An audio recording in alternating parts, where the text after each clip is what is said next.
అక్షయ నిరీక్షణ అనే ఈ ఛానల్ని సబ్స్క్రైబ్ చేయండి, వీడియోని లైక్ చేయండి, షేర్ చేయండి.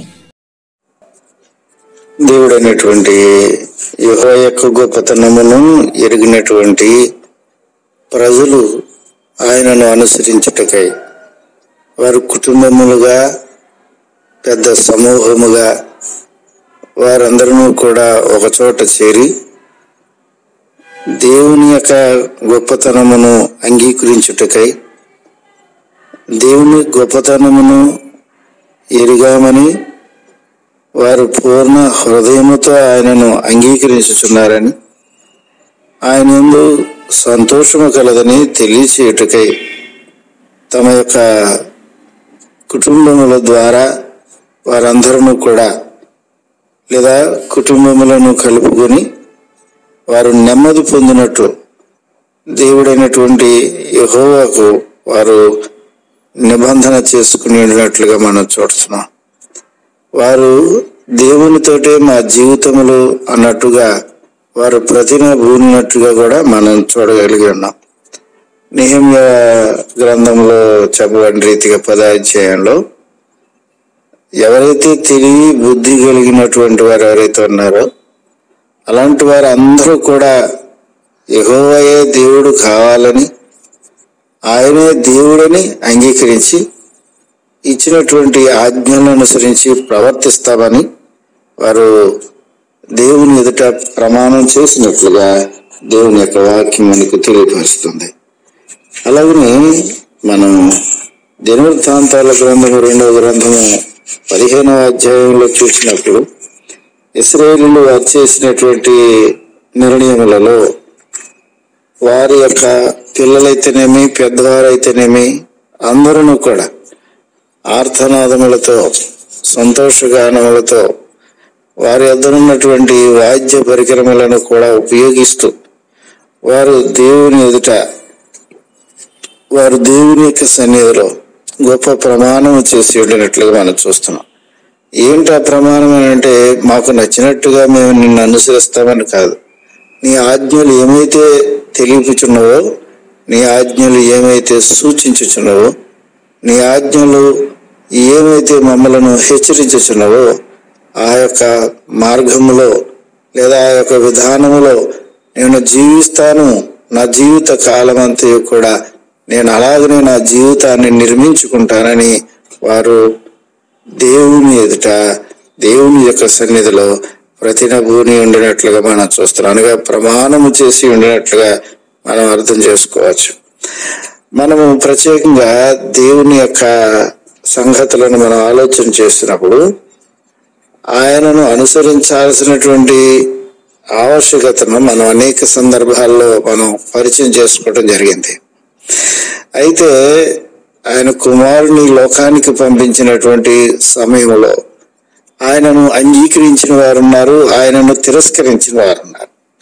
అలాగే మనం ఇప్పుడు చెప్పుకుంటున్నటువంటి చరిత్రలో సహితము ఇశ్రాయేలీయులు ఆయనే దేవుడని ఒప్పుకుని ఆయనను వ్యతిరేకించిన వారు ఉన్నారు, ఆయనతో కలిసి జీవిత కాలము నడిచిన వారు ఉన్నారు.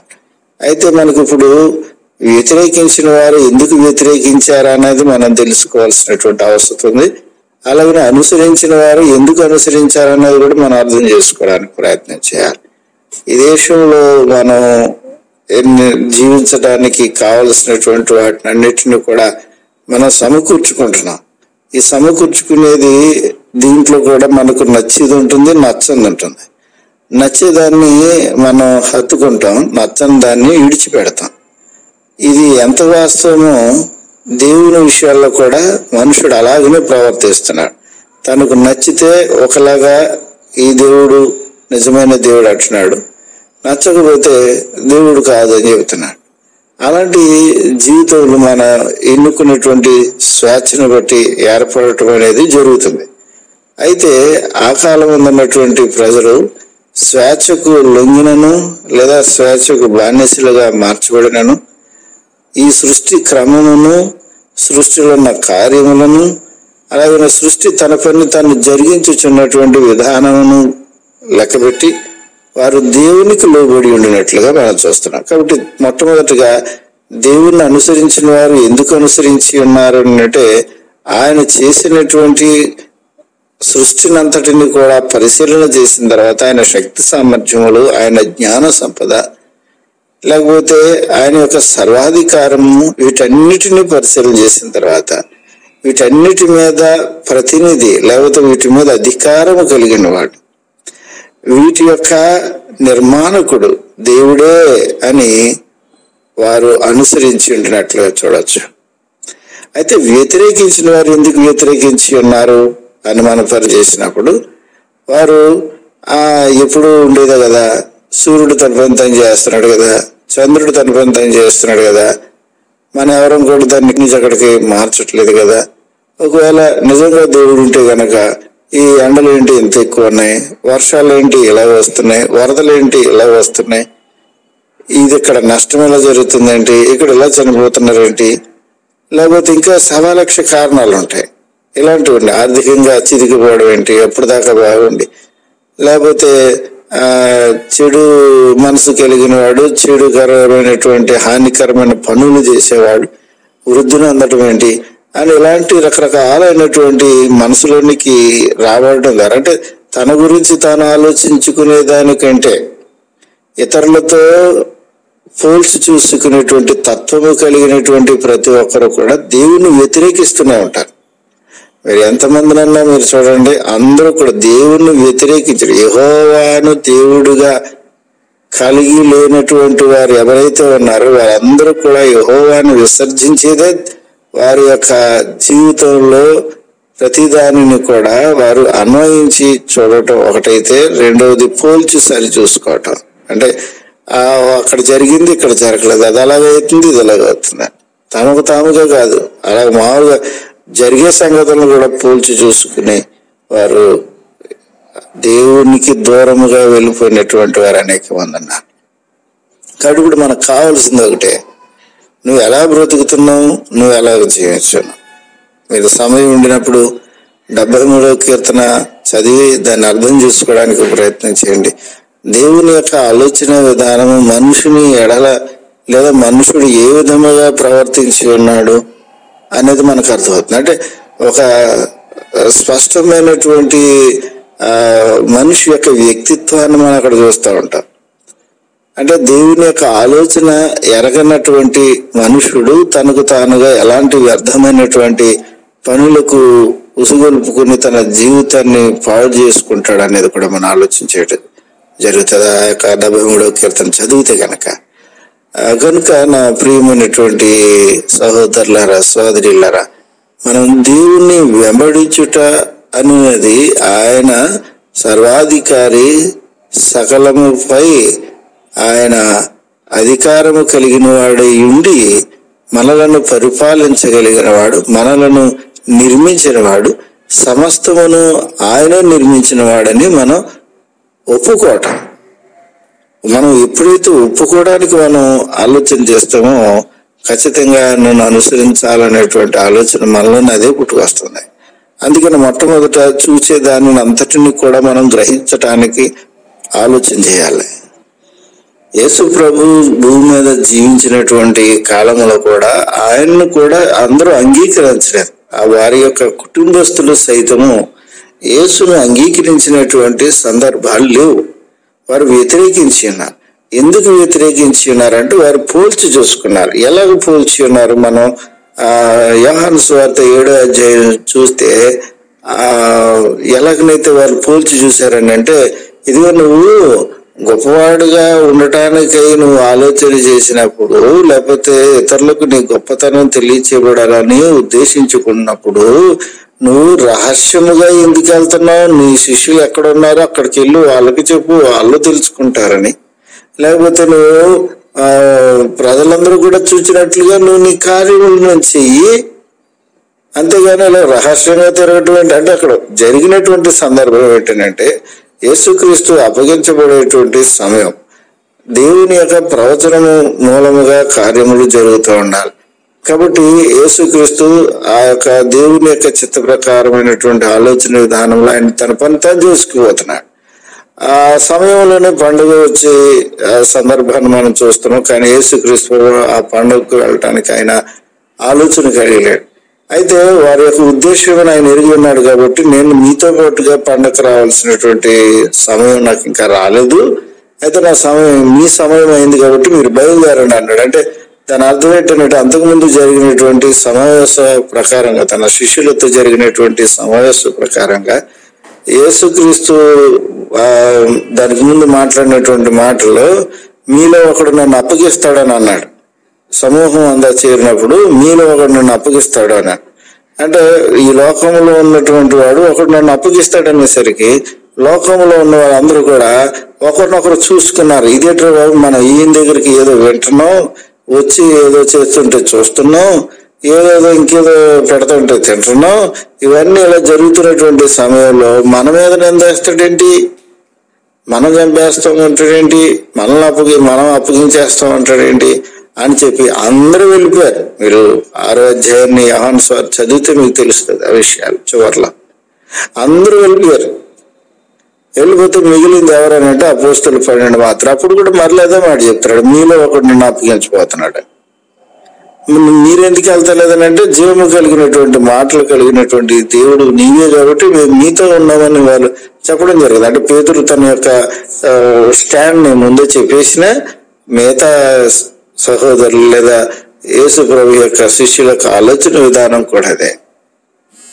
అంటే జ్ఞానము కలిగి ఉండినప్పుడు మన ఆలోచన విధానం ఎలా ఉండాలంటే మనం మాట్లాడేది, మనం ఆలోచించేది మన జీవితానికి ప్రయోజనకరంగా ఉండినట్లుగా చూచుకోవాలి. అంతేగా తప్ప ప్రతిదానిని కూడా మనము నేరముగా కానీ లేకపోతే తప్పిదముగా కానీ మనం భావించి ఉన్నప్పుడు దాని వలన మన జీవితం అనేది బాగుపడదు. అందుకనే యేసుక్రీస్తు అంత మేలు చేసినా, అంత ప్రయోజనకరమైనటువంటి ప్రజల కార్యక్రమం చేసినా అంటే ఇప్పుడులాగా ఆయన మేలు చేయలేదు. వాస్తవంగా అలా రాగానే వాళ్ళకి స్వస్థత కలుగుతుంటది, ముట్టుకోగానే స్వస్థత కలిగేది, నీరు తగలగానే స్వస్థత కలిగేది. కాబట్టి వారి యొక్క విశ్వాసమును బట్టి వారు స్వస్థత పొందటం అనేది జరిగినటువంటి కార్యక్రమాలు అనేకమైన ఉండునను. మీరు నన్ను అప్పగిస్తారని అనగానే అక్కడి నుంచి మొత్తం అంతా కూడా ఖాళీ అయిపోయారు. ఎందుకంటే ఒక్కొక్కటి పోలికి చూసుకోవడం వారు. సరే, తదుపరి ఏమన్నా వారి కుటుంబస్తులు, వారి సహోదరులు ఏమన్నా తక్కువ తిన్నారా అంటే వాళ్ళు కూడా అంతే. నువ్వేంటి ఇక్కడ ఇలా రహస్యంగా తిరుగుతున్నా, నీ శిష్యులతో పాటుగా వెళ్ళాను, నీ శిష్యుల దగ్గర పో, నీ శిష్యులకి నువ్వు చేసేవన్నీ కూడా వివరిస్తే వాళ్ళు తెలుసుకుంటారు కదా, నువ్వు నీ యొక్క గొప్పతనం తెలియచేయబడుతుంది కదా, నువ్వు రహస్యంగా ఎందుకు తిరగాలి, నువ్వు జరిగించే పనులన్నీ కూడా రహస్యంగా ఎందుకు చేయాలి అని వారు ప్రశ్నించారు. నువ్వు లోకంలోకి వెళ్ళి నువ్వు కనపరుచుకో అంటే వాళ్ళు ఏం చేస్తారు, మళ్ళీ పోలికి పెడతాడు. అంటే లోకంలో ఉన్నవాడు ప్రయాసగా తనను తాను నిరూపణ చేసుకోవడానికి చేసేటువంటి పనులన్నిటిని కూడా వారు ఎరిగి ఉన్నారు కాబట్టి అప్పటికే అదే ఫాలో అవ్వమంటున్నారు. ఎవరిని? దేవుని యొక్క కుమారుని కూడా అదే ఫాలో అవ్వమంటున్నారు. విభేదిస్తున్నారు. ఆయన మార్గమును లేకపోతే ఆయన చెప్పినటువంటి విధానమును వారు వ్యతిరేకిస్తున్నారు. కానీ మనం ఎంత ఆలోచన చేసినా యేసుక్రీస్తు చేసినటువంటి ఆ పనులన్నీ కూడా మనకేం చెప్తున్నాయంటే దేవుని అనుసరించే విషయంలో నీ జీవితానికి ప్రయోజనమును కలిగించే సంగతులు ఏమైనా ఉన్నవా లేదా, ఉంటే అవి నీకు ప్రయోజనమును కలిగించేవా లేదా. మనం నిన్నటి దినాన్ని చూచాం, వారు దేవుణ్ణి అనుసరించడానికి వారు చేసినటువంటి శపథమునకు వారేమీ పోలిక పెట్టుకుని చూడలేదు. వారు స్వతహాగా తమ యొక్క హృదయంలో ప్రతిధ్వనించినటువంటి దేవుని యొక్క సంగతుల వలన వాళ్ళు ఎంతో గొప్పగా దేవుని ఎదుట తమ యొక్క నిబంధన లేదా తమ యొక్క ఆలోచనను వారు ప్రతిజ్ఞ రూపంలో తెలియపరిచి ఉన్నారు. దానికి ప్రతిగా ఏం పొందారు? వారి యుద్ధం అంటే ఏంటో ఎరగకుండా వారు ఆశీర్వదించబడి ఉన్నారు. ప్రశాంతమైనటువంటి జీవితాన్ని వారు పొందుకోవటం జరిగింది. అందుకని దేవుణ్ణి అంగీకరించే విషయంలో, దేవుని అనుసరించే విషయంలో పోలిక పెట్టుకోవటానికి మనం ప్రయత్నం చేయకూడదు. దేవుని కూడా పోలిక పెట్టకూడదు. ఆయన అలా చేస్తాడు, ఈయన ఇలా చేస్తాడు. యేసుక్రీస్తుకు పోలిక లేదు అసలు. అలాగనే యెహోవా దేవునికి కూడా పోలికలు, వాటికి సాటి అయినటువంటి స్థితి ఎవరు కూడా కలిగి లేరు ఈ భూమి మీద కలిగి. ఎందుకంటే సమస్తమును ఆయన చేత చేయబడినటువంటివి కదా. అంతకు మించినట్టుగా ఎలాగుంటాయి. నేను చేసే వస్తువు ఒకవేళ ఏదైనా తయారు చేస్తే నన్ను మించి ఉండదు.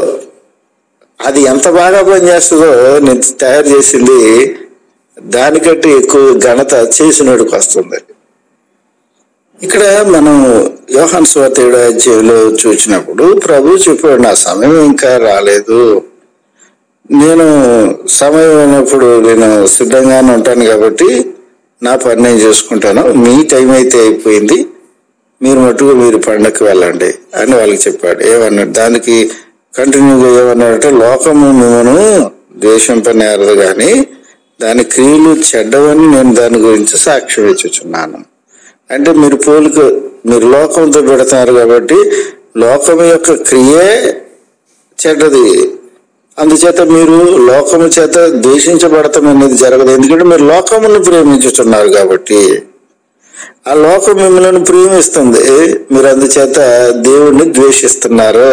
మీరు పోలిక లోకం కావాల్సి వచ్చింది, మీరు లోకంతో పోల్చి చూసుకుంటున్నారు. మీరు చూడాల్సింది లోకంతో కాదు, దేవునితో మీరు పోల్చి చూసుకోవాలి అని వారికి ఉపదేశించి ఉండినట్లుగా మనం చూడొచ్చు. వారు ఏ విధమైనటువంటి మాటలు మాట్లాడినప్పటికీ కూడా యేసుక్రీస్తు మట్టుకు వారు వెళ్ళిన తర్వాతే రహస్యంగా పండుగకు చేరుకోవటం జరిగింది. పండుగ సగం అయిపోయినటువంటి సమయం దాటేసరికి సడన్ గా ఆయన అందరికంటే ముందుగా వచ్చి ఆయన ఏం తెలియజేస్తున్నాడు, వాక్యం చెప్తున్నాడు. ఆయన చెప్పినటువంటి సంగతులను విన్నటువంటి వారు అందరూ కూడా ఆశ్చర్యపోయారు, ఇంత పాండిత్యం ఎక్కడది అని. ఎందుకని అంతకుముందు సనుక్కున్నారు, యేసుక్రీస్తు రమ్మంటే రాలేదు, అందరికంటే ముందు వెళ్ళమంటే వెళ్ళలేదు, తను రహస్యంగా జరిగిస్తున్నాడు, ఎందుకు చేస్తున్నాడో తెలియదు, ఏదైనా ఉంటే సత్తా ఉంటే నిరూపణ చేసుకోవాలి కదా, నిరూపణ చేసుకోకుండా తిరుగుతున్నాడు. ప్రతి ఒక్కడు అడిగితే చెప్పేసుకోవడానికి అది మంచిది కాదు, అలా అడగటం కరెక్ట్ కాదు. అలా వెంటనే మనకి ఏదో జరిగిపోవాలనుకోవడం కూడా కరెక్ట్ కాదు. ఏది ఎప్పుడు జరగాలో సమయానికి దేవునికి తెలుసు కాబట్టి దేవుడు తగిన కాలం ముందు సంగతులన్నీ కూడా క్రమపరుస్తూ ఉంటాడు. ఆ సమయానికి అలా జరుగుతూ ఉంటాయి కాబట్టి మనం ప్రతిదాని గురించి వరి అవ్వాల్సినటువంటి పని లేదు. కానీ వాళ్ళు అప్పుడు వరి అయ్యారు, వారు కంగారు పడ్డారు. ఏంటి ఈయన ఎక్కడో ఉండిపోయాడు, గొప్పవాడైతే వెళ్ళాలి కదా, ఆడికి వెళ్ళి పండుగలో నిరూపణ చేసుకోవాలి కదా, మరి ఇక్కడ జనం మధ్య లేకుండా ఇక్కడ ఇంటికి వచ్చి ఏం చేస్తాడు అనేటువంటి వాళ్ళు ఆలోచనకు వచ్చారు. కాబట్టి వాళ్ళందరూ కూడా పండుగలో కూర్చుని పండుగ గురించి ఆలోచన చేయకుండా వాళ్ళు ఏం చేస్తున్నారు, పోల్చి చూసుకుంటున్నారు. మళ్ళీ అక్కడ కూడా ఏంటి ఎందుకు రాలేదు, కొంతమంది ఏమో మంచి వాళ్ళు అంటున్నారంట, కొంతమంది ఏమో చెడ్డోళ్ళు అంటున్నారంట, కొంతమంది సగం మంచి చెడ్డ అంటున్నారట. అంటే ఏంటి, మనుషులు ఇన్ని ఉంటాయా, ఇన్ని రకాలైనటువంటి వ్యక్తిత్వాలు ఉంటాయన్నట్టు ఉంటే ఒకే ఒక వ్యక్తిత్వం ఉంటది, అది కూడా బయటకు కనబడేదోటి లోపల ఉండేదొకటి. అంత అర్థమైందా? అంటే అది కూడా ఒక్కొక్క వ్యక్తిత్వం ఉంటది. 4-5 రకాలైనటువంటి వ్యక్తిత్వాలు అనేది ఏ మనిషికి కూడా ఉండవు. కానీ వాళ్ళు ఏం చేస్తారంటే పండుగ కూర్చుని రకరకాలైనటువంటి ఆలోచనలు వారు మాట్లాడుకుంటున్నటువంటి సమయంలో యేసు ప్రభు వారి మధ్యకు వచ్చి స్వార్థను ప్రకటిస్తుంటే వాళ్ళు ఆశ్చర్యపోయారు. మరి ఆశ్చర్యపోవడం దేనికి, వాళ్ళే కదా అడిగింది, వచ్చి నేను నిరూపణ చేసుకొని. దానికోసం నిరూపణ చేయడానికి ఏమో కచ్చ వేయించేసి లేకపోతే ఏదో గట్టిగా వేసేసి కేకలేసేసి తనకు వచ్చినటువంటి లేకపోతే ఆ శక్తి సామర్థ్యాలన్నింటినీ ప్రదర్శించేసి ఆయన ఏమి కంగారు పెట్టేసి పోలే. ఆయన నిదానముగా వచ్చి దేవుని యొక్క స్వార్థ ప్రకటన చేయించుంటుండగా, కేవలము ప్రకటన చేయించుంటుండగా మన ఇతరులను ఆకర్షించాల్సింది అలాగనమాట. దేవుని యొక్క మాటలను తెలియచేయటం, నీ మాటలు కాదు, నీ వేషధారణ కాదు. అంటే వేషం, బట్టలు వేసుకోవడానికి కూడా వేషం వేసుకోవడమే అంటారు.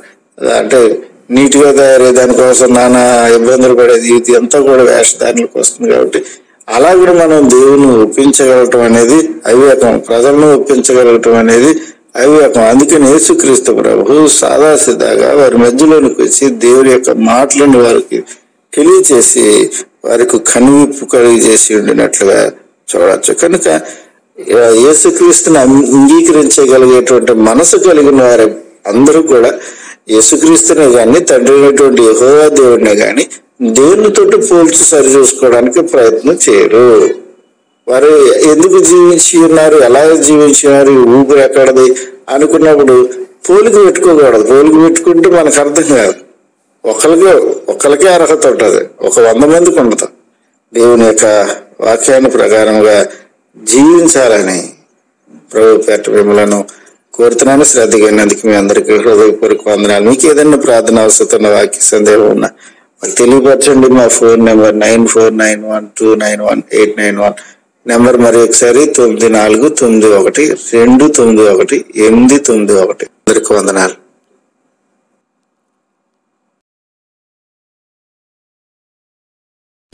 అక్షయ నిరీక్షణ అనే ఈ ఛానల్ని సబ్స్క్రైబ్ చేయండి, వీడియోని లైక్ చేయండి, షేర్ చేయండి.